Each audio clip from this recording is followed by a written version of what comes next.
Hola, buenos días. Bienvenidos al webinar COVID-19 Reinventar la Ciudad, dictado por la doctora Carmen Adams, directora del Máster en Gestión e Innovación de Ciudades Sustentables de la Universidad de Oviedo, España, programa que a su vez se imparte en la Universidad Autónoma de Chile, gracias al convenio internacional entre ambas casas de estudio. La doctora Adams es doctora en Historia del Arte. Su labor se desarrolla en España y Latinoamérica, donde destaca en diversos proyectos de investigación, además de publicaciones en arquitecturas para el turismo y regeneración patrimonial. También forma parte de dos grupos de investigación: Investigación en Patrimonio de Asturias de la Universidad de Oviedo y Arte y Patrimonio Cultural de la Edad Contemporánea en la UNED. Al finalizar su presentación, realizaremos una ronda de preguntas, las que pueden ir realizando desde ya en el chat de este evento. También pueden compartir información a través de Twitter mencionando nuestra cuenta @posgradosua. Damos la bienvenida a la doctora Adams. Buenos días, doctora. Un gusto saludarla. Hola, buenos días Chile, buenas tardes España. Buenas tardes por allá. Le invitamos a comenzar, doctora, cuando usted quiera. Muy bien, bueno, lo primero quiero dar las gracias a la Universidad Autónoma de Chile, a la Universidad de Oviedo, por darme la oportunidad de hablar de este tema, ese tema tan complejo y tan actual, y que pone un poco en su sitio este máster que estamos poniendo en marcha. Bien, ¿de qué voy a hablar yo aquí? Pues voy a hablar de cómo reinventar la ciudad tras este COVID-19 que nos lo ha cambiado todo, que nos ha cambiado la vida, nos ha cambiado las ciudades, nos ha cambiado muchas cosas. Desde aquí voy a también dar un poco de ánimo a la gente de Chile, porque nosotros, donde yo vivo, estamos en fase 3, estamos saliendo ya de esto. Y se puede salir, y parece al principio que está tan duro y te bloquea, pero de verdad que se puede. Entonces, mucho ánimo a toda la gente. Bien, ¿de qué vamos a hablar? Lo primero, yo no tengo la panacea. Si la tuviera sería maravilloso y seríamos todos felices, pero no. Aún no hay respuestas. ¿Qué va a pasar? Este es el momento de enunciar preguntas, es el momento de formular hipótesis, es el momento de buscar un futuro. Lo que está claro es que la ciudad que viene, antes del COVID y después del COVID, es la ciudad de la innovación, la ciudad de la salud y la ciudad de la sostenibilidad. Y esto se va acrecentando con este problema que vivimos. Se han puesto sobre la mesa cuestiones clave. La movilidad. De repente no nos hemos podido mover, nos han confinado.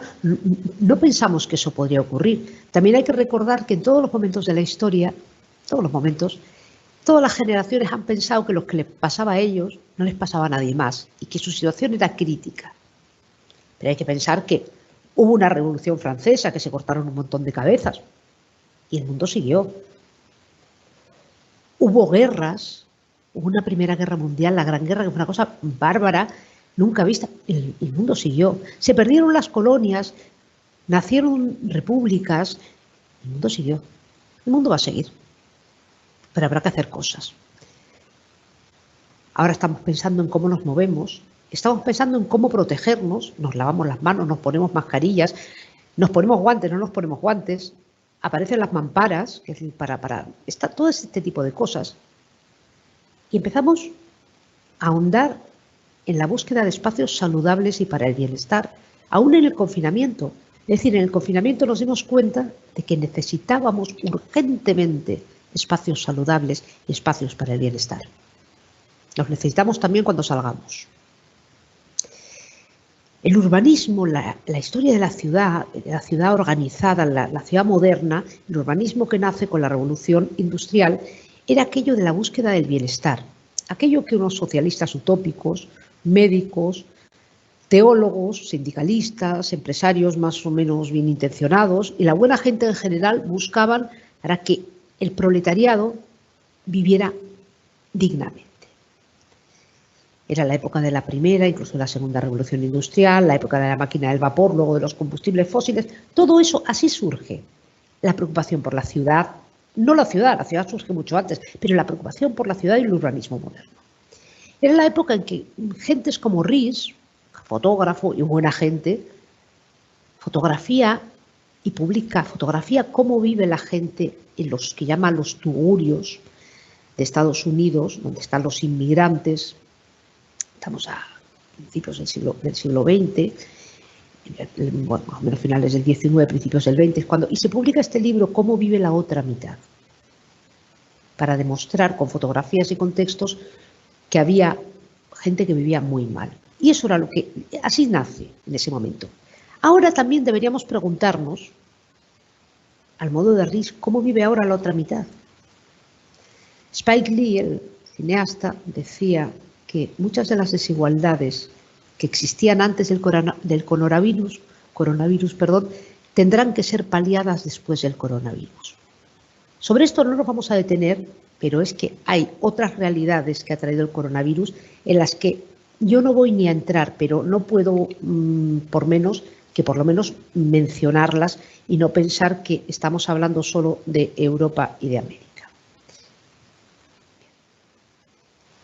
A principios del siglo XXI y hasta hace nada, pues nosotros pensábamos que nuestros problemas, esto aparece en National Geographic el año pasado, se dice que el mundo va a alcanzar los 9.800 millones, el 70% vivirá en áreas urbanas en unos pocos años, y se hace una propuesta de urbanización en que la ecología, la importancia del agua, de las renovables, la ciudad habitable, los residuos, qué hacer con ellos, alimentos de producción local, tren de alta velocidad mejora la movilidad, con B, la cultura y el patrimonio de una población diversa, infraestructura, es decir, se está hablando y de una economía automatizada y online. Esto se decía hace un año.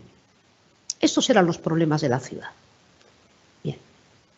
También hablábamos en Chile en enero, de la ciudad creativa, sostenible, de la economía naranja, de la necesaria gobernanza con la participación de políticos, de vecinos, de sindicatos, de gente de la cultura, de empresarios, de académicos, es decir, cómo funciona todo esto, de la industria 4.0, del papel de Latinoamérica en todo esto, de todo esto estábamos hablando, de que hacía falta recuperar la ciudad para la vida, la innovación, la sostenibilidad, la resiliencia, la salud, la eficiencia, de todo esto era en lo que estábamos hace 5 minutos. Y llegó la COVID-19 y se paralizó todo. Traía aquí una imagen de Plaza Baquedano, Plaza Italia o Plaza de la Dignidad, como se quiera llamar en Santiago, cuando estuve yo en enero. Y esto es después. Esta es una imagen del puente de Brooklyn, normal, de las habituales. Y esa es una imagen del puente de Brooklyn después.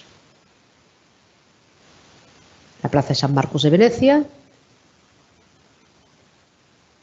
plaza de San Marcos en plena pandemia. La Puerta de Sol, con los edificios de mediados del 19, tan característicos, que casi no se ven por la gente que hay siempre, y un señor con la mascarilla, pues, paseando comprando el periódico La Puerta del Sol. Es decir, se vaciaron las ciudades.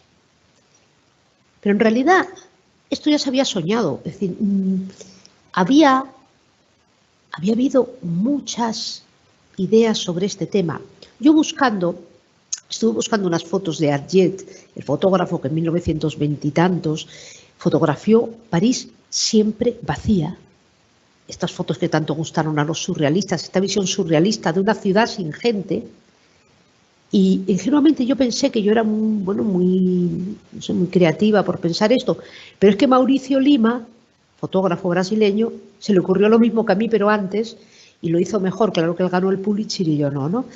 Pero encontré estas imágenes de Mauricio Lima, hay muchas, yo les invito a buscarlas en internet, de cómo soñó Hergé y cómo es la realidad del coronavirus actual de París. La imagen del surrealismo son distopías. Yo cuando oigo hablar de nueva normalidad, necesariamente me acuerdo de Orwell, de 1984, eso de la nueva normalidad, ¿no? Todo esto son cosas que vamos a tener que aprender a convivir con ellas. Y hay un tema en todo esto que a mí me parece fundamental. Es que no nos preocupaba lo leíamos las distopías, veíamos todo esto, porque esto les pasaba a ellos, a los otros. Estábamos acostumbrados a ver imágenes de ciudades de China, del sudeste asiático, con los vecinos, la población con mascarillas.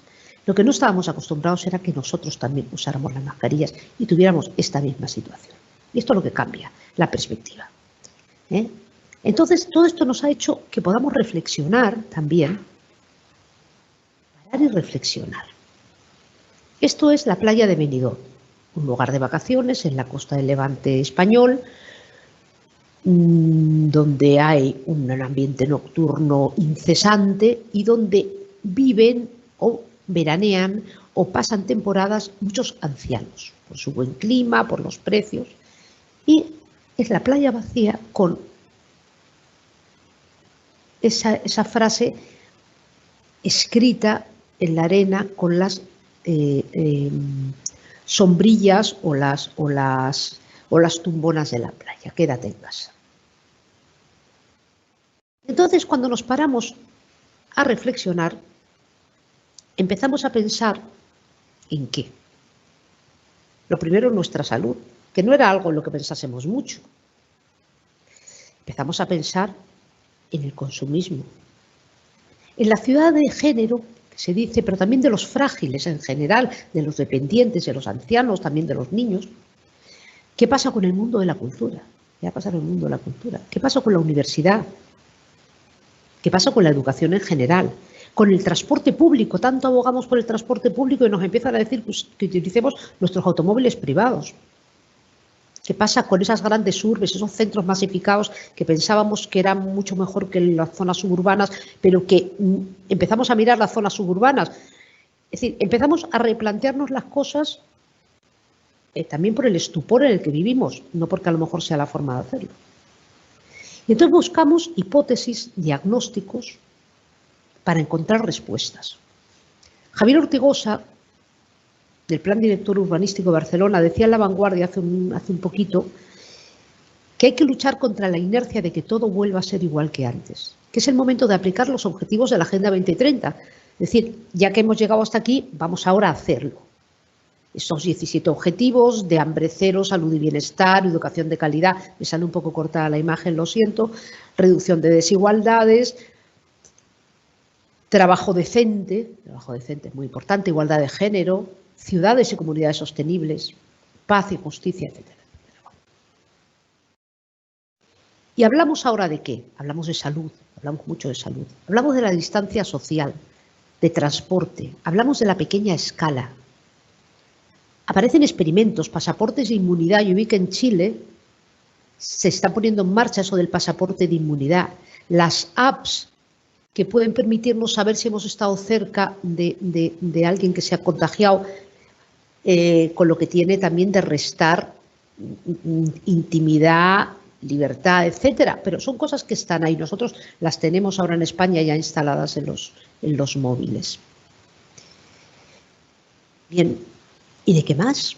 De la ciudad de los 15 minutos, eso que se está poniendo en marcha en París, pero que ya se había hablado de ello mucho antes. Del transporte eficiente y no contaminante, de utilizar la bicicleta, el monopatín, el tranvía. Pensar en el cambio climático, lo que ha supuesto que estemos en casa y no utilizábamos medios de transporte contaminantes. Hablamos de racionalizar el turismo para frenar la masificación y la disneylandización, esos dos problemas que tiene el turismo, por una parte llenar las cosas de gente y por otras dejarlas carentes de contenido y de realidad, ¿no? De esa ciudad de los frágiles, de los dependientes a la que me refería antes. El triunfo de Big Data. O sea, eso está claro, ¿no? O sea, la digitalización, el teletrabajo, la teleeducación. Vemos cómo algunas de las reuniones, muchas reuniones se pueden hacer online. Esa reunionitis que tiene alguna gente, pues se ha demostrado que se puede hacer perfectamente online. Duran menos, no se gasta nada, etcétera. Ahora, claro, también ponen de manifiesto la brecha digital. No todo el mundo tiene ni un lugar, ni una red ni tiene banda ancha o tiene fibra, ni siquiera tiene un ordenador, no todo el mundo lo tiene. La necesidad de las consultas médicas no presenciales, o sea, cuando no se necesita ir al médico, pues puedes hacerlo por teléfono, online. Esto me lo decía ayer Enrique González, el médico que participa en nuestro máster, y me decía una de las cosas importantes, ¿no?, que surgen ahora, que hay que mirar. Racionalizar museos, visitas virtuales, itinerarios culturales, alternativos, no masificados. En este sentido, Jorge Díez, otro profesor del máster, tiene una iniciativa de Unofficial Tourism, que es hacer itinerarios de turismo raro, cómo los turistas pueden visitar las ciudades por otros lugares, y no hace falta que estén todos en los mismos sitios. Vemos que las audioguías, que algunos no entendíamos que siguieran por ahí, pues bueno, con una app en tu propio móvil, pues es mucho más seguro actualmente. Y la necesidad de espacios seguros. Espacios seguros, sobre esto me voy a referir porque es una cosa que a mí me parece muy importante. Los microjardines, los lugares pequeños para que la gente de un reducido perímetro pueda disfrutar del aire libre. Vamos a ir por partes. La ciudad saludable. La ciudad saludable es una cosa muy, muy importante.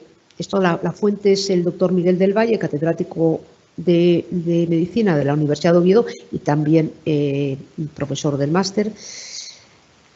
El profesor del Valle me hizo estas reflexiones sobre la ciudad saludable, ¿no? El riesgo de padecer enfermedades crónicas asociadas con el sedentarismo es mucho mayor en ciudades que en zonas rurales.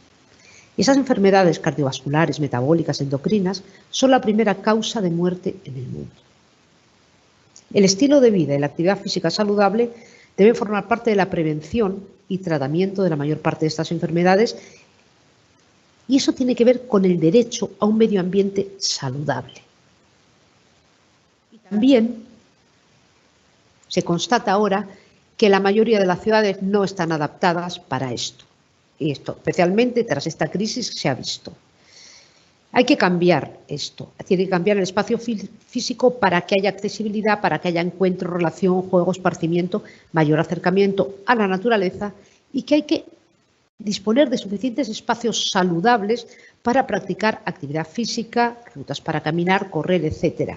Había dentro del lugar donde yo vivo, Oviedo, es una ciudad del norte de España, y un proyecto para una serie de terrenos del antiguo Hospital Central que han quedado liberados, pues el arquitecto Juan Vicente, que también está como profesor del máster, proponía proyecto que quedó el segundo, era un muy buen proyecto. Yo participé un poquito con una arenita que aporté, pero tenían una idea muy buena, que era unir las zonas verdes de la ciudad por medio de una especie de pasarela peatonal que permitiese, bueno, pues no utilizar el transporte público sin necesidad, ni el privado. Y también nos referimos a cosas de las que ahora hay que hablar, de la ciudad de los 15 minutos, eso que se está poniendo en marcha en París, o se intenta, que tiene como base el que todo el mundo tiene derecho a una vivienda digna, a un trabajo en condiciones, que tiene que tener capacidad para conseguir bienes básicos, bienestar, educación y ocio. Y todo ello reduciendo el perímetro, la pequeña escala, mezclar usos, los barrios, los nodos, que haya calles para niños, que las escuelas abran los fines de semana, que sean polifuncionales, que haya calles que sean inaccesibles para vehículos de motor, el apoyo al comercio de proximidad y la atención a los ancianos, eso que tan terriblemente ha fallado en algunos lugares de nuestro país, ¿no? El apoyo a los ancianos, a las personas vulnerables, porque también forman parte de la vida. Esto que aparece ahora, a mí que me gusta mucho mirar la historia, tiene precedentes. Clarence Perry planteó en el 28-29, no estoy muy segura, la unidad vecinal, la Neighborhood Unit, en que la escuela es el centro de la vida ciudadana y es un edificio polifuncional, y todos se estructura en torno a que los niños puedan ir a la escuela caminando, y los núcleos, los barrios van por ahí. También Bamford se refirió a esto. Anteriormente Howard y Soria a su manera pensaron en estas cosas sin ser lo mismo. Esto de los recorridos peatonales de los niños de las escuelas, en Santiago de Compostela, por ejemplo, en las aceras ponen pasitos para que los niños los sigan y se acerquen se alejen de la calzada y les explican con esos pasitos cómo ir cruzando los pasos de peatones. Y es un tema de educación cívica infantil, a mí me parece muy interesante. Y también hay que pensar en los espacios de encuentro. La gente se tiene que relacionar. Eso de las plazas de bolsillo, pongo la de Morandé en Santiago de Chile, que seguro que ustedes conocen, o los Woonerf, estos espacios holandeses donde se conjuga el tráfico con el paseo, con las terrazas, con los niños, que tiene como precedente los patios de juego, porque vuelvo a mirar hacia atrás.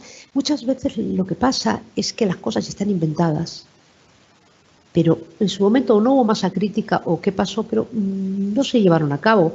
Por ejemplo, estos patios de juego de Holanda se diseñan y se ponen en marcha entre 1947 y 1978. En el centro de las ciudades se hacen más pequeños lugares, en lugares pequeñitos, pues para que los niños puedan jugar. Tienen gran éxito, entonces eso se nos ha olvidado. Otro de los temas importantísimos con respecto a todo esto es el de transporte público. Esto está sacado de un informe de la consultora McKinsey actualmente que está planteándose qué pasa con el post-corona. Se dice que la mayoría de los viajes en transporte público son realizados por trabajadores de oficina, estudiantes universitarios y personas que se dirigen hacia o desde actividades recreativas. Se plantea entonces la necesidad del teletrabajo para mermar, reducir las personas que utilizan ese transporte público. También utilizar transportes alternativos, aumentar las bicicletas. Bogotá, Londres, Ciudad de México, París, Nueva York ya han anunciado o han tomado medidas para ampliar estas rutas. Otra cosa importante, escalonar los horarios, que no vayamos todos a trabajar a la misma hora ni a la universidad a la misma hora. A lo mejor unos tendrán que ir por la tarde y otros por la mañana. Monitorear o monitorizar constantemente la demanda y vigilar los puntos de estrangulamiento. Esto va a tener que ver también con Big Data. La necesidad de mascarillas, de mamparas, de tomar la temperatura corporal.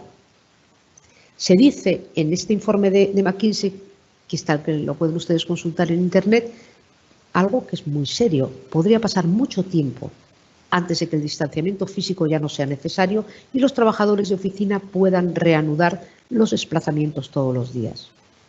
Y hasta que los estudiantes puedan regresar a los campus.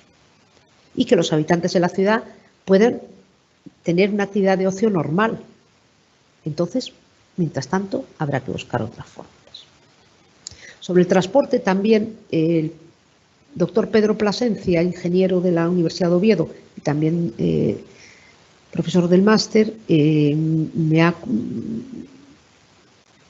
transmitido estas reflexiones sobre qué va a pasar ahora. Va a haber más peatones, harán falta aceras más anchas y con arbolado, con mejores diseños.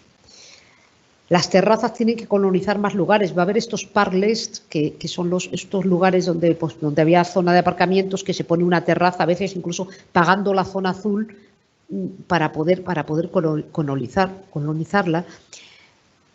El metro tradicional se vuelve para nosotros un problema, se nos vuelve la sensación de peligro que nos genera en estos momentos. Y a lo mejor los tranvías pueden ser una solución.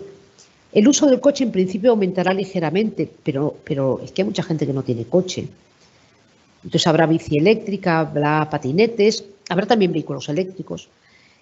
Pues lo mismo, el compartir coche, en principio, por miedo a los contagios no se hará, pero luego se volverá a hacer.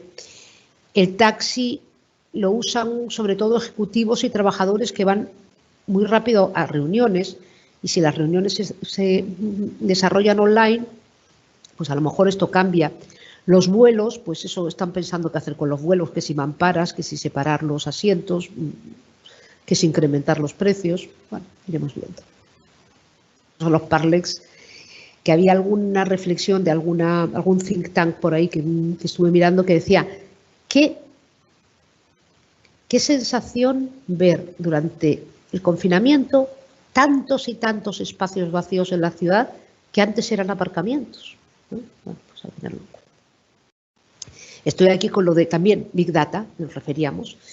Hombre, el MIT, el laboratorio del MIT sobre Big Data es importantísimo para esto. Esto se funda en 2004 y aborda campos como la planificación urbana, como el urbanismo, la arquitectura, la ingeniería, la informática, la economía, ciencias naturales, ecología.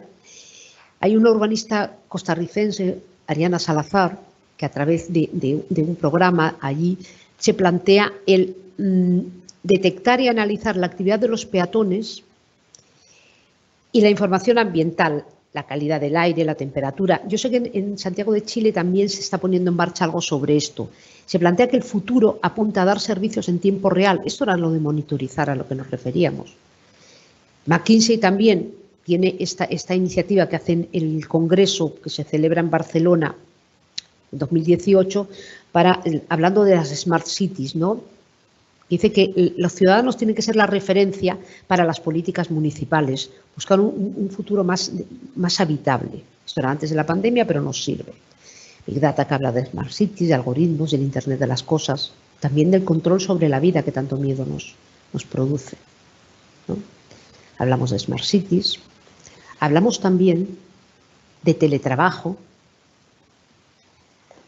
de teleeducación, y cuando hablamos de teletrabajo, decimos, bueno, pues es algo bueno, se puede hacer, pero es que ahí se ve la brecha digital. Los que hemos estado impartiendo nuestras clases online desde mediados de marzo, nos hemos dado cuenta que, sobre todo en la universidad, que hay alumnos que se conectan con un móvil, otros que a lo mejor en su casa solo tienen un ordenador para toda la familia, hay gente que teletrabaja, hay gente que, es decir, que es algo que estaría muy bien si todo el mundo estuviera en la misma situación.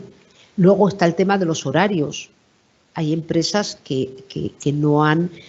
ahora, hoy mismo estaba escuchando en la radio que los sindicatos están intentando, bueno, pues hablar con el gobierno. Parece ser que se está redactando una norma para claro, es que tú no puedes teletrabajar 24 horas. Tiene que haber unas formas. Y la conciliación, por una parte es bueno, concilias porque estás en casa, pero si tienes niños pequeños, a ver cómo trabajas con los niños.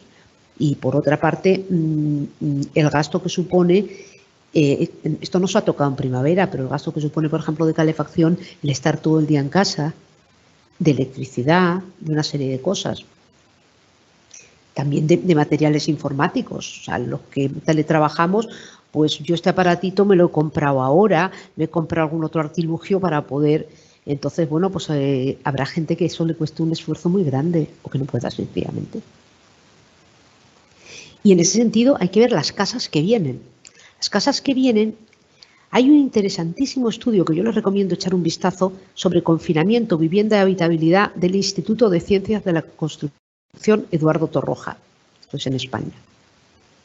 Resumiendo, dice que un 67% de los hogares declara tener como mínimo ahora mismo una persona teletrabajando o teleestudiando. Piensen que en España estamos desde el 14, 13 de marzo, ya no me acuerdo porque intentamos olvidarlo en esta situación.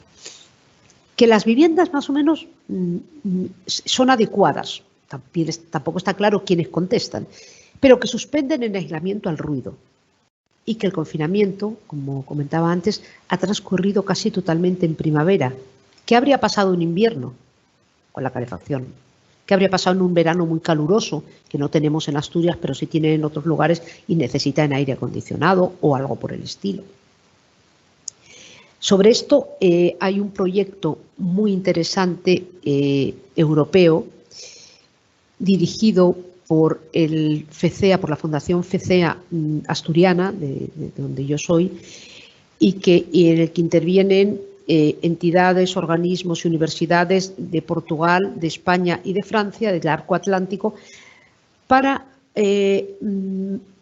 conseguir viviendas sociales que sean energéticamente sostenibles, es decir, que quienes vivan en ellas puedan pagar la calefacción. El proyecto lo dirige el arquitecto y urbanista Arturo Gutiérrez de Terán, también profesor de nuestro máster, que bueno, fue también miembro del gobierno regional durante bastante tiempo. Entonces, esta fuente, te digo, este estudio sobre confinamiento y vivienda de Eduardo Torroja, dice claramente así, dice, si seguimos teletrabajando, hacen falta cambios. Hay que asegurar espacios, equipamiento, suministros. Hay que negociar con la empresa, con la entidad empleadora, que asuma algunos gastos. Se habla también de mejorar organización y dotación urbanas y rurales para deslocalizar.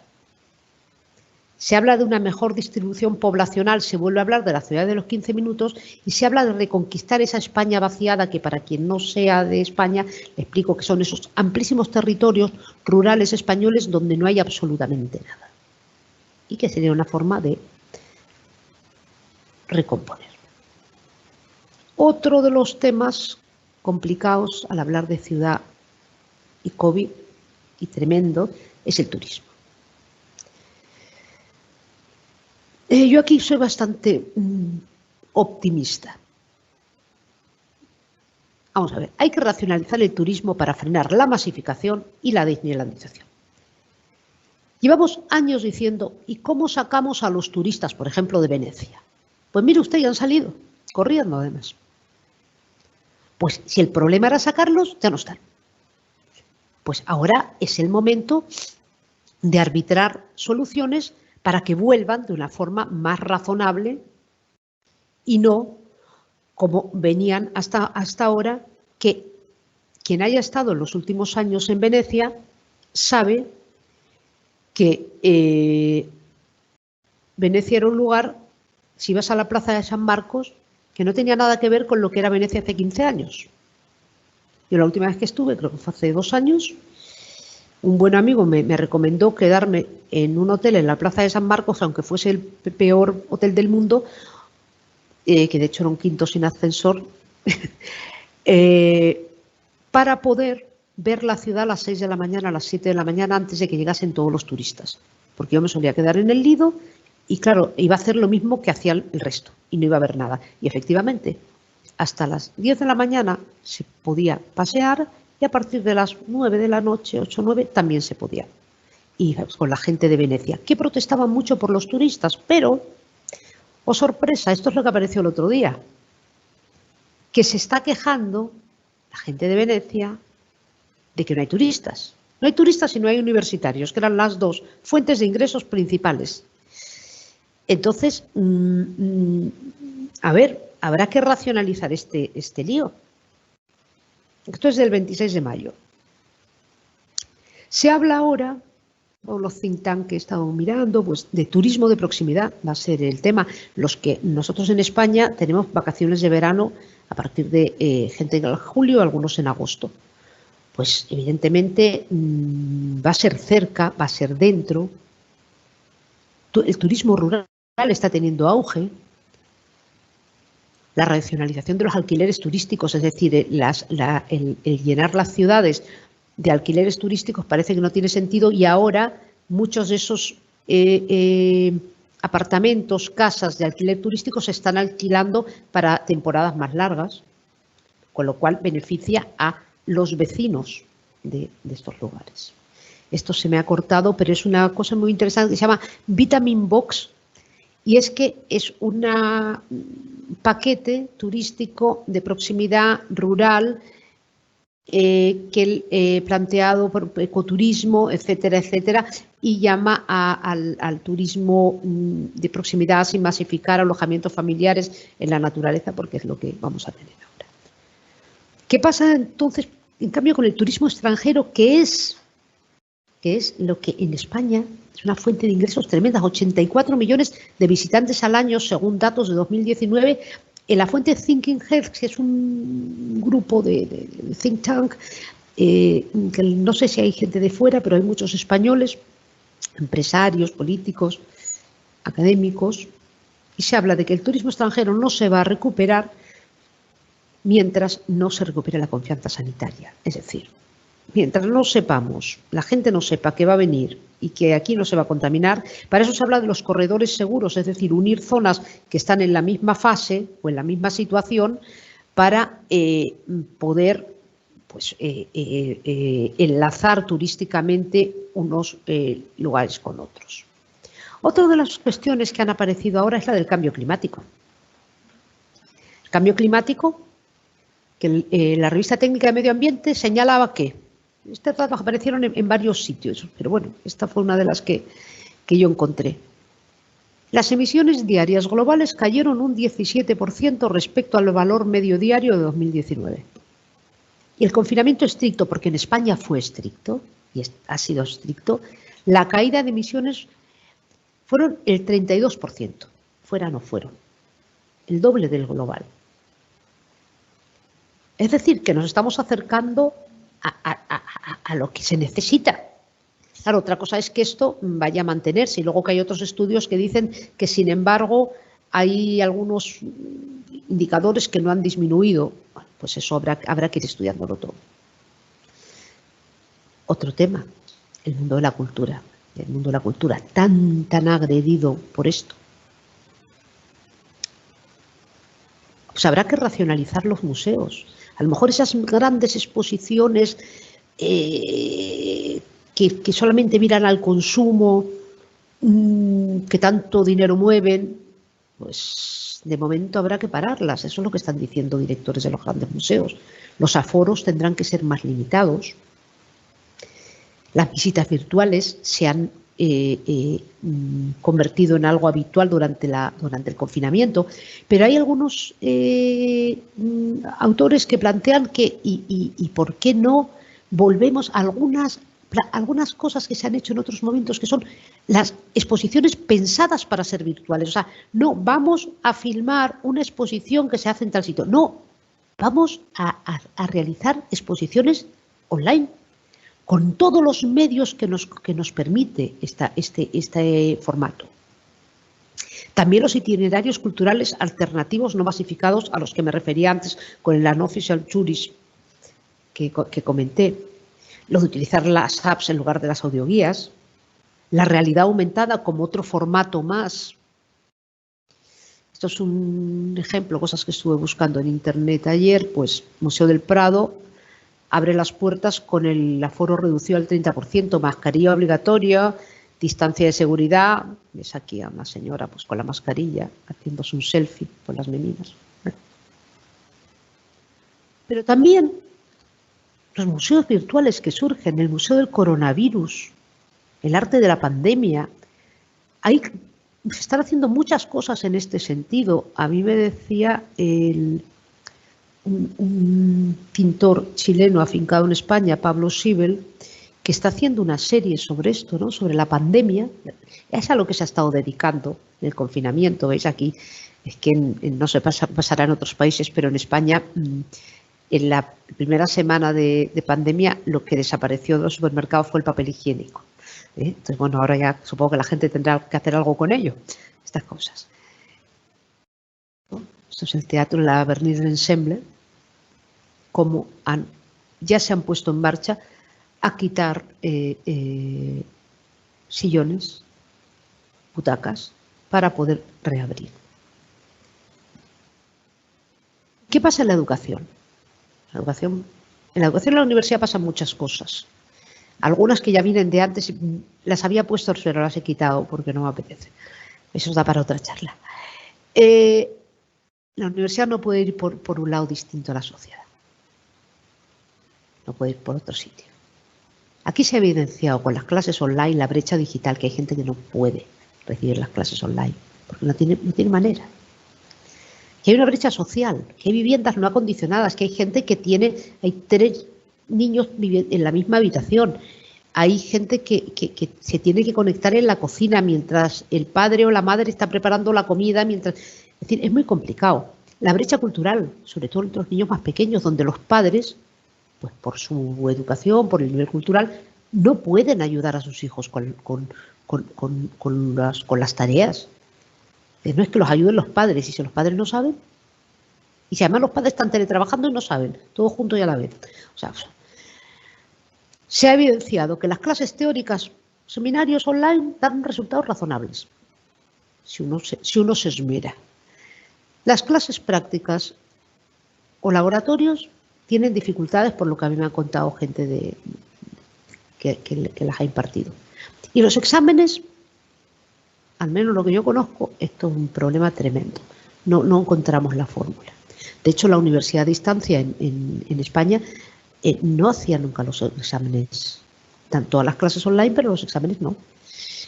Los hemos hecho, como buenamente hemos podido. Ha salido razonablemente bien todo, porque ha habido buena voluntad de docentes, de técnicos en informática y de alumnos. Pero bueno, dicho esto vamos a tener que mejorarlo para la próxima. ¿Qué pasa con los Erasmus? Con los viajes de los jóvenes, que eso que era tan necesario, que conocieran otras universidades. Eso. Venecia, que los turismo y los universitarios extranjeros son lo más importante, lo que más dinero les lleva. Otro tema, y voy acabando, es la ciudad de los frágiles, la ciudad de género. La arquitecta Sonia Puente Landazuri, arquitecta española, tiene mucho reflexionado sobre esto y les recomendaría mirar en internet porque hay incluso alguna conferencia grabada que ella ha impartido sobre este tema, ¿no? Pero claro, ahora nos hemos dado cuenta que aparte de género hay que hablar de los niños, de los dependientes, de los ancianos, de todos los frágiles que también tienen derecho a la ciudad. Y en definitiva estamos hablando de innovación, estamos hablando de reinventarnos, estamos hablando del Programa de Desarrollo Sostenible para el 2030, que habla de la creatividad como motor esencial del desarrollo urbano sostenible.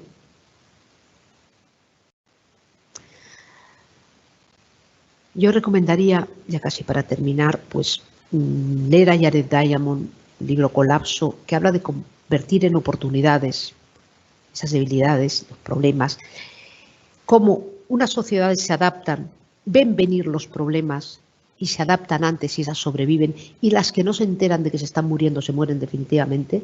Entonces tenemos que ser resilientes, recrearnos y reinventarnos. Tenemos que pensar en los más frágiles. Se trata de volver a la búsqueda del bienestar, a fin de cuentas. Estamos otra vez en ser resilientes, en adaptarnos. Antes, siglo XIX, XVIII, los socialistas utópicos, los médicos, los teólogos, sindicalistas, empresarios, buena gente en general, se reinventaron la ciudad. Nosotros ahora tenemos que hacer lo propio. Hicieron de la innovación y la creatividad, buscaron el bienestar, a veces desde la utopía. Ahora necesitamos creatividad e innovación para no consolidar la distopía. Tenemos que pensar que si vuelve a haber un confinamiento, que no sabemos si lo puede volver a haber, tenemos que estar preparados. Tiene que haber zonas verdes seguras para la gente que no vive, que no tiene unas posibilidades de vivir en el campo o en lugares donde pueda salir. Aquí ha habido gente que ha estado metida en sus casas días y días, sobre todo ancianos.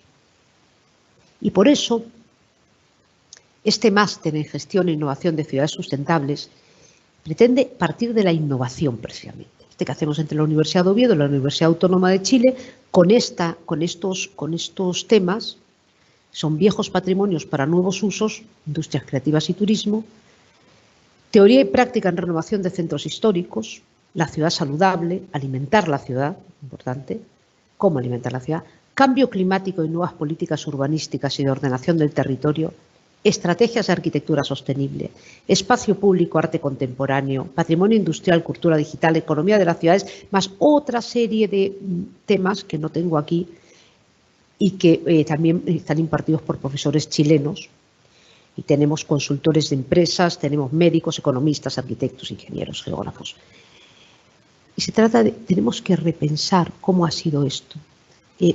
Una fuente que es el Boston Consulting Group, que para nada se trata de un grupo de ocupas hippies, dice que la imaginación, la capacidad de crear, evolucionar y explotar modelos mentales de cosas o situaciones que aún no existen, es el factor crucial para aprovechar y crear nuevas oportunidades y para encontrar nuevos caminos hacia el crecimiento.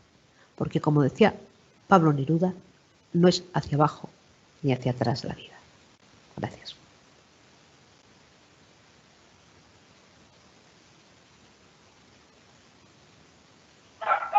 Agradecemos a la doctora Adams por su exposición.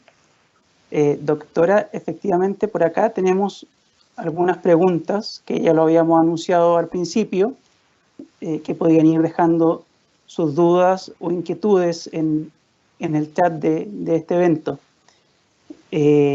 Nos están viendo de muchos lugares, muchas personas de Paraguay.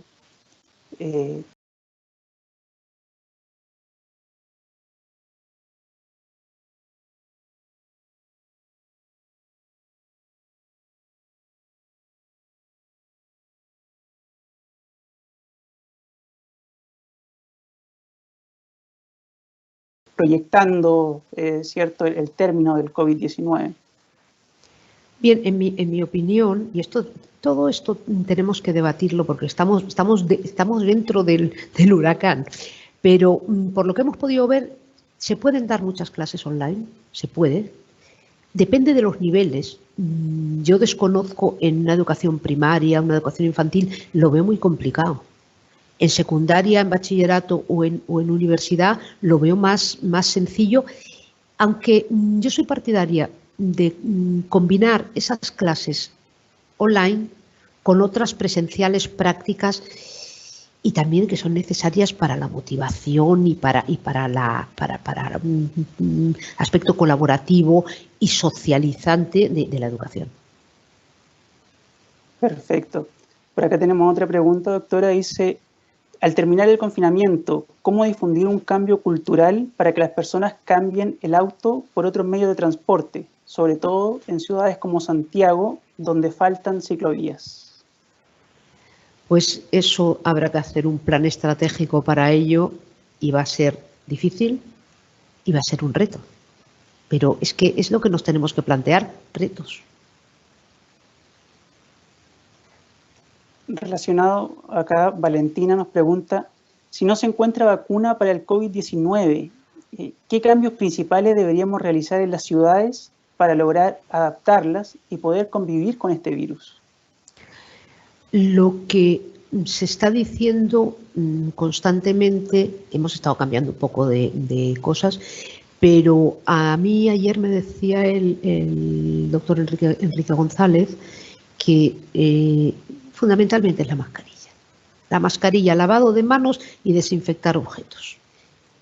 Y luego pues habrá que poner mamparas, se están poniendo, por ejemplo, en los edificios públicos, en mi universidad, se está haciendo una gran labor de poner itinerarios de entrada, salida, en los establecimientos comerciales también, en los grandes espacios comerciales se ponen itinerarios de entrada, itinerarios de acceso, de salida. Se está inventando, pero va a ser así. Mascarilla, nosotros ya estamos saliendo a la calle, estamos saliendo todos con mascarilla, desinfectando las manos, lavándolas constantemente y procurando mantener una distancia de seguridad.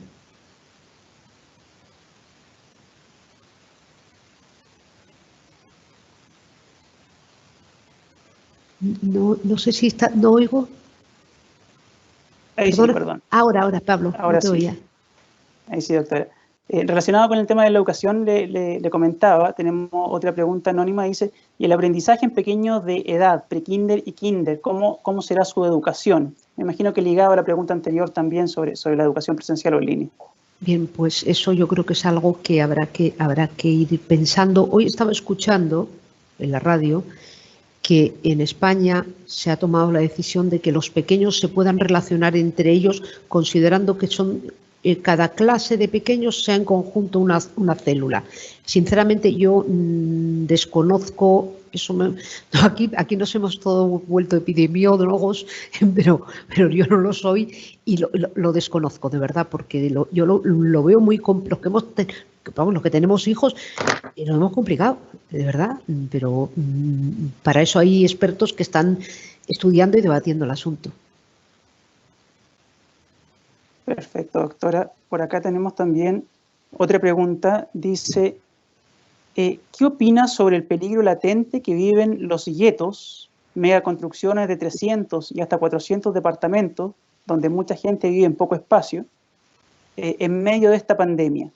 ¿Cambiará la forma en que construimos la ciudad? En fin, eso es la parte que yo dije al principio. Iba a acabar esta charla con ese tema.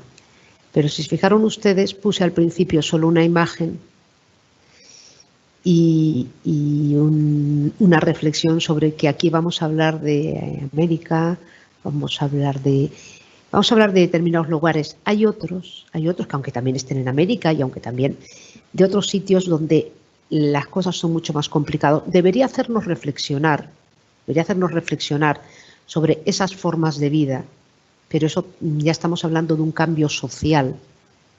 Es decir, ahí hay un cambio más profundo que el meramente de urbanismo. Ustedes tienen grandes pensadores de la arquitectura y del urbanismo. Yo estaba pensando en Aravena, por ejemplo, aquellos proyectos de la media casa para gente con pocos recursos. Es decir, hay muchas cosas que se están haciendo en Latinoamérica muy bien en ese sentido y que debería mirarse hacia sí mismo en lugar de estar importando lo peor de otros lugares. Perfecto. Veamos acá también, nos están llegando muchas preguntas relacionadas, estoy tratando de elegir porque hay varias que se repiten también.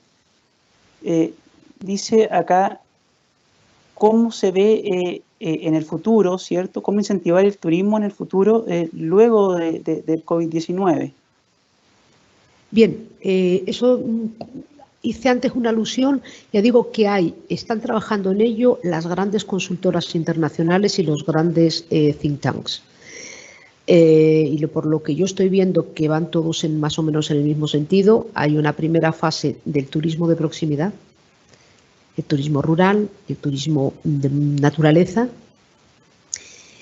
de cercanía, y luego una segunda fase que sería el turismo extranjero, que va a necesitar esa confianza sanitaria, ya sea por esos pasaportes que ustedes han puesto en marcha en Chile, que yo no sé si van a funcionar o no, pero pasaportes sanitarios, pero estoy pensando en cosas, o eso de tomar la temperatura, o esos corredores seguros que se están planteando entre algunas naciones europeas para este verano, y tendrá que ir por ahí. Perfecto, muchas gracias, doctora. Por acá dice, ¿cómo integrar la ciudad, sobre todo sectores que se construyen alejados de la zona centro y que no disponen de medidas necesarias como estar cerca de hospitales o centros neurálgicos de la ciudad? Bueno, eso claramente, si apostamos por un transporte público, aunque ahora nos haya entrado el ataque de pánico y digamos todo el mundo a coger el automóvil, es que no todo el mundo tiene un automóvil, entonces, para empezar. Entonces, el transporte público tiene que seguir existiendo. Si una parte de la población teletrabaja, va a ir menos gente en ese transporte público. Si va menos gente, podrá mantener una distancia. Entonces, habrá que escalonar los horarios y pensar en el teletrabajo de aquellos que puedan realizarlo y dejar el transporte público, y que esto no es una cosa que me haya inventado yo, esto es lo que decían los de McKinsey, saben mucho de esto y demás cosas, que hay que pensar en los sanitarios, en la gente que realmente es imprescindible que vaya a sus puestos de trabajo, y los otros que teletrabajen, y facilitarles las formas de teletrabajar, claro. Perfecto. Relacionado con eso, nos preguntan acá, dice, en el nuevo reordenamiento de la ciudad, ¿los ancianos deberían reubicarse en zonas exclusivas o es buena una ciudad mixta donde se proporcione ayuda comunitaria? Vamos, yo soy totalmente partidaria de una ciudad mixta. Me parece buenísimo que los niños estén con sus abuelos, que los niños aprendan de sus abuelos, que tienen mucho que aportarles, y que los abuelos aprendan de los niños, porque los niños les aportan una alegría y una serie de cosas que hacen que la vida sea mejor para todos. ¿Cómo se conjuga eso? Pues a lo mejor Pues también con esos corredores seguros a los que yo me refería antes. De lo que no es justo es que en una ciudad se haya evidenciado que hay personas que tienen una casa con jardín o una terraza y que otras personas vivan frente a un parque y no lo puedan disfrutar porque te hayan confinado, cosa que en su momento tuvo sentido y fue lógico porque no sabíamos qué hacer. Pero ahora hay que repensar la ciudad y a lo mejor esos parques habrá que hacerles unos recorridos escalonados para que todas las personas puedan salir, como se ha hecho en España con el escalonamiento también de que los ancianos tengan unas horas, que pueden salir otras, pero hay unas horas que son para ellos, pues ¿para qué? Para que esas horas sepan que están seguros solo ellos. Luego, si quieren salir otras, que salgan, pero que esas son suyas. Eso se ha hecho aquí, yo no sé si es lo mejor, pero ha sido una apuesta para la inmediatez. Va a haber que reflexionar sobre los resultados de todo esto. Pero bueno, si me pregunta, mi opinión, creo que la ciudad diversa, porque si no podemos caer en otra cosa que a lo mejor se ha caído en algunos lugares, que es lo de pensar que la ciudad es de los jóvenes, de los fuertes y de los sanos. Eso en la historia tiene un nombre, ¿eh? Perfecto, doctora. Por acá, relacionada con la pregunta anterior, donde usted mencionaba el transporte, Verónica nos pregunta, dice, en Asunción el transporte público es un problema diario. ¿Cómo se pueden cambiar estos aspectos que obedecen a una planificación urbana que no consideraba estos aspectos? Pues con una estrategia urbana global, en el cual el transporte, como ya se planteaba, vamos a ver, es que lo curioso de todo esto es una pregunta estupenda, porque estamos en el año 2020 y seguimos hablando de estas cosas.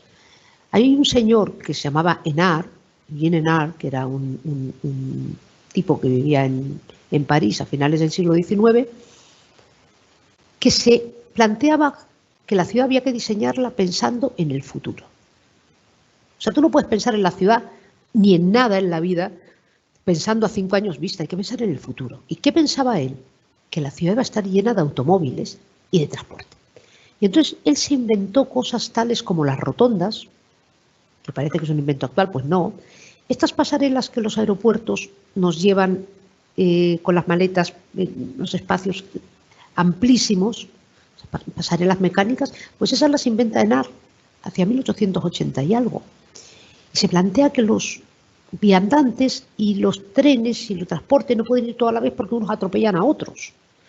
Y entonces que hay que hacer una gestión integral de todo esto y que la ciudad tiene que ver con el transporte, pero lo plantea Arturo Soria, español, importantísimo urbanista. Plantea a finales del siglo XIX que el transporte es una parte fundamental para comprender la ciudad, porque si no planificas el transporte, tú no puedes hacer setas saliendo por ahí, bueno, no puedes, está lleno de ello en todos los sitios. Y luego dice, a mí que me pongan un autobús. No, esto habrá que planificarlo. Tendrás que tener un autobús, tendrás que tener un tren, un tranvía o algo que te lleve a tu puesto de trabajo en unas condiciones dignas y a un precio razonable que te puedas pagar, claro, y con seguridad. Perfecto, doctora. Por acá tenemos también una pregunta anónima, yo me imagino que un poco relacionada al turismo, porque dice, ¿cómo se debería enfrentar la contaminación ambiental inminente que se vendría en caso de que se encuentre la cura? Claro, habla en realidad sobre volver a habitar la ciudad post-COVID-19 en el fondo de la pregunta. Claro, esa es nos lleva a lo que comentábamos antes. Ya que hemos parado y nos hemos detenido, hagámoslo ahora bien, por decir, ¿qué nos pasó? Se nos fue de las manos, que es lo que pasa cuando no se planifica, cuando uno no se espera que las cosas ocurran. Yo estaba acordándome ahora de la isla esta Fifi, la que se filmó la película La Isla, me parece que la playa, de Leonardo DiCaprio, que es una isla en Phuket, en Tailandia, y es una isla paradisíaca, etcétera, etcétera. Y cuando llegas allí a ver la isla paradisíaca, después de una hora en un barquito, pues te encuentras con que no tienes sitio en la playa ni para sentarte, porque tienes que estar de pie de la cantidad de gente que hay, y no hay sitio para bañarse porque están las barcas en batería. Pues ¿qué pasó? Que se les fue de las manos. ¿Y qué hicieron? prohibieron el turismo allí y volvió a ser lo que era. Los sacaron. Bueno, pues nosotros no tenemos que prohibir nada. Nos ha sacado el coronavirus. Yo no digo que sea bueno, yo digo que ha ocurrido. Pues aprovechemos esta situación porque ahora ya sabemos lo que va a pasar si no planificamos. Se trata de planificar. Es decir, ahora ya, si en Venecia no se hace algo, pues entonces ya falta voluntad, digo yo, porque la queja era constante. Ahora hay que planificar cómo se hace. Para que eso, la capacidad de carga real no se exceda. Perfecto. Por acá, también anónima la pregunta, dice, recomendaciones para tener en cuenta la inclusividad de estas nuevas formas de vida o cambio cultural que plantea esta pandemia. No la comprendo muy bien la pregunta. En Chile se están hablando hoy en día muchos temas sobre inclusividad, ¿cierto? Sobre que la ciudad, sobre que la infraestructura sea apta para todas las personas, ¿cierto? Ya sean, tengan o no alguna discapacidad.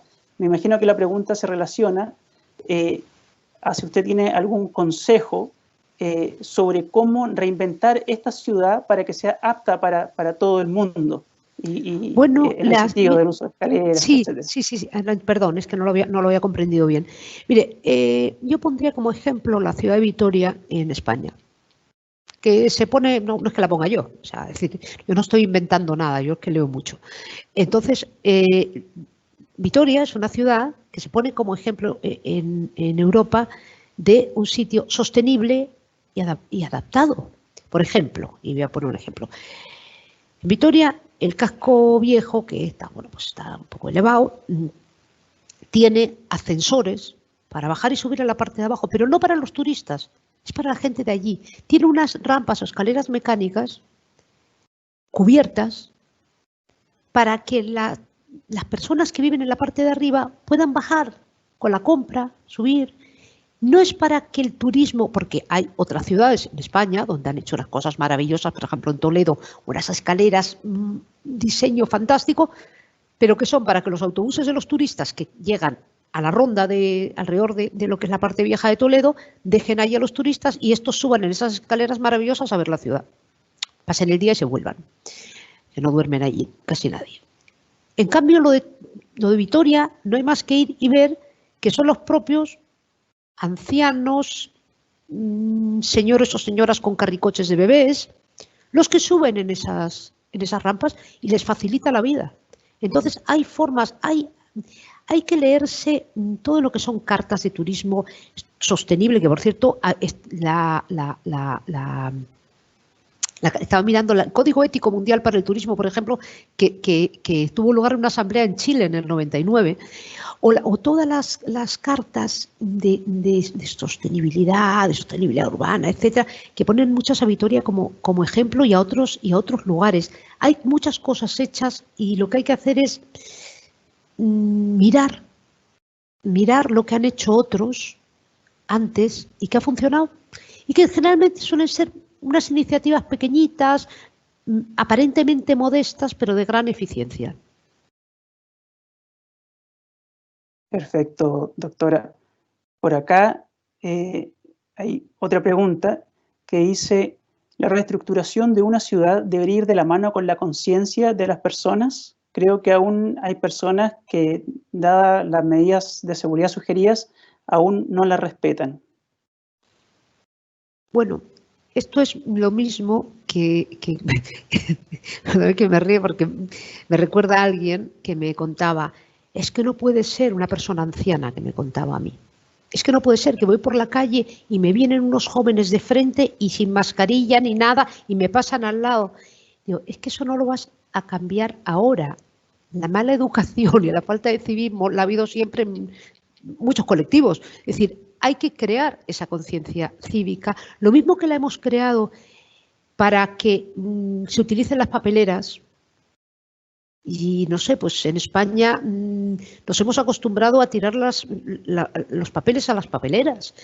Y cuando se dijo no se puede fumar en los sitios públicos y en los restaurantes, en Chile ya no se fumaba, que me acuerdo yo, pero aquí seguíamos fumando en los sitios. Y todo el mundo decía, eso va a ser, pues la gente empezó a aceptarlo. Los primeros días lo de la mascarilla no lo usaba nadie. Decíamos, eso lo hacen los chinos. Pues no, ahora andamos todos con mascarilla. Pues porque poco a poco, quizás lo que hubo, yo creo que se hizo bien, fue que no hubo un estado policial, sino que más bien hubo un estado solidario de explicar que así salíamos todos de esta. No digo que no haya habido pues desmanes como en todos los sitios, pero educación, yo creo que es educación, información, comunicación. Perfecto, doctora. Ya para ir terminando esta ronda de preguntas, le leo la siguiente. Dice, ¿es necesario fortalecer el proceso de integración socioterritorial desde las periferias barriales en épocas de pandemia? ¿Me lo traduce, por favor? Bueno, en el fondo habla sobre si es en tiempo de pandemia, si es necesario la integración de todos los sectores de una ciudad. Ciudades tan grandes, por ejemplo, acá como Santiago, lo que comentábamos delante, hay sectores que se encuentran muy alejados y muchas veces tampoco no están tan cerca de algunos servicios básicos necesarios. Claro, ahí es que aquí volvemos a la pregunta aquella anterior, que estábamos en las mismas. Aquí el problema es un problema social y es un problema de estructuras. Es decir, en el momento de pandemia como en el otro. Un barrio tiene que tener un centro de salud, un barrio tiene que tener alcantarillado, un barrio tiene que tener parque, un barrio tiene que tener comercio de proximidad, un barrio tiene que tener tiene que tener transporte. Esto tiene que tenerlo. Si no lo tiene, estamos ante un problema, pero estamos ante un problema con pandemia y sin pandemia. Perfecto. Volvamos a la ciudad de los 15 minutos, pero la ciudad de los 15 minutos no queremos decir que los que vivan en Vitacura se queden en Vitacura y los que vivan no sé dónde, que se queden allí. No, o sea, se trataría de que tengan todos servicios, que se puedan quedar los de Vitacura en Vitacura, pero que los otros también tengan los servicios para quedarse allí, claro. Impecable. Doctora, ya para finalizar, esta pregunta dice, ¿es factible que exista una migración de la ciudad al campo a raíz del coronavirus? Hay algunos think tanks que hablan de esa posibilidad, que hablan de, es cierto, esto es verdad, que cuando aquí hemos podido salir se ha incrementado el interés por la vivienda unifamiliar, en España, por la vivienda en el campo, se ha mirado la posibilidad de vivir en el campo y teletrabajar, o sea, se está pensando en la posibilidad, pero claro, para que eso ocurra tendría que haber también un wifi de calidad, una serie de cosas que tendrían que ir con ello. Hay quien dice que estamos entrando en esa fase. Yo no lo desconozco, la verdad. Sería, pues, parece muy bonito. No sé si real. Perfecto. Por temas de tiempo, ya estamos terminando, ¿cierto?, esta ronda de preguntas. Doctora, ya para finalizar, bueno, recordar también a todas las personas que nos están viendo que esta conferencia recoge mucho de lo que es el máster en gestión e innovación de ciudades sustentables. Tal vez para terminar, si pudiera señalarle y recordarles también a algunas de las personas que nos ven, ¿cuál es el objetivo que tiene este programa? Bien, este programa que lo enunciamos ya en enero cuando estuve en Santiago, lo que pretende es enfocar la ciudad del siglo XXI con las herramientas del siglo XXI. Es decir, un error que solemos cometer es pensar que si los que pensaron en las cosas antes que nosotros, utilizaron unas herramientas y lo hicieron de una manera, nosotros lo vamos a hacer igual.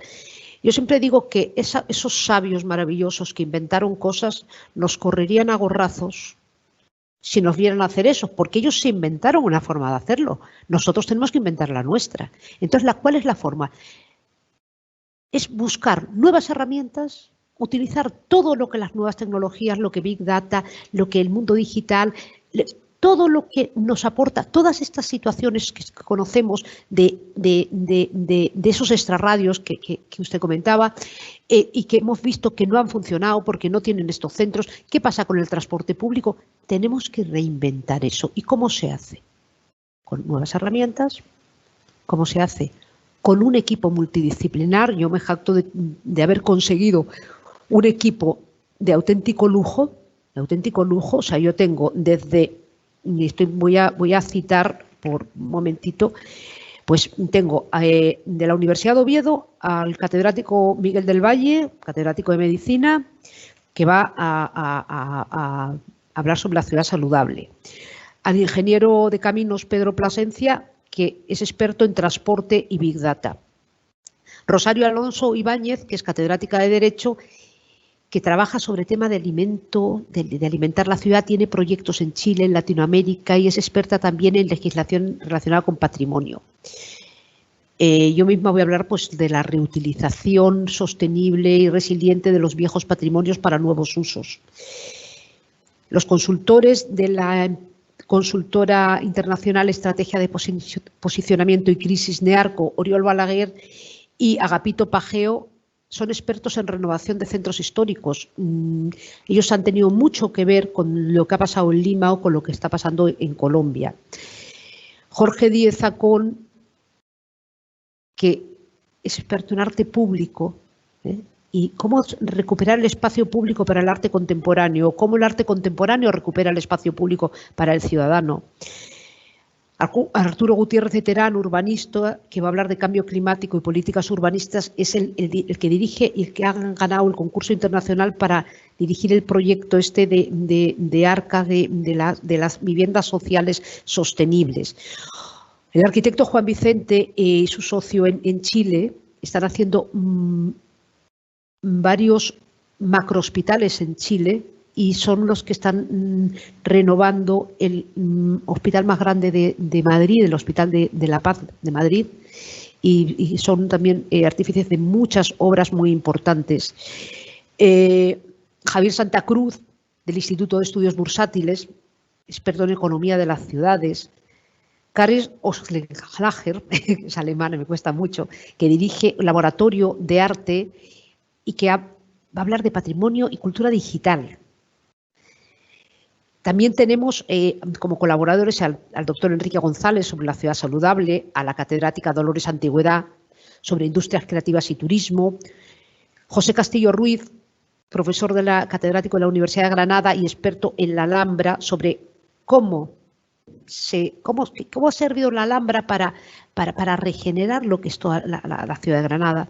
En Chile tenemos a Fernando Yarce, a Carlos Roberto S. y a Roberto Moreno de la Autónoma, que son de Temuco, expertos en turismo y patrimonio, que han tenido el detallazo de sumarse a esto.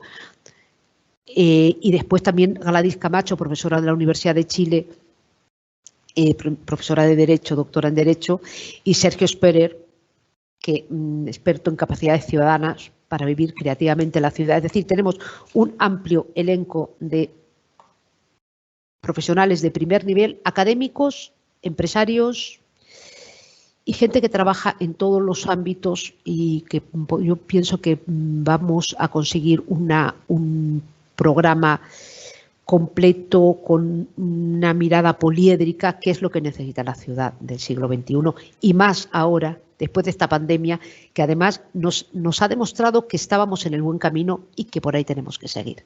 Yo agradezco mucho a ustedes esta oportunidad y a la Universidad Autónoma y a todos los que han seguido este webinar, y vuelvo a animar a todos los chilenos y a los de otros países y también a los españoles, pero los españoles, como ya estamos saliendo de esto, vamos a animar a los que están todavía en primera fase del confinamiento, para decir que de esto se sale, y se sale con innovación, con trabajo y con ganas.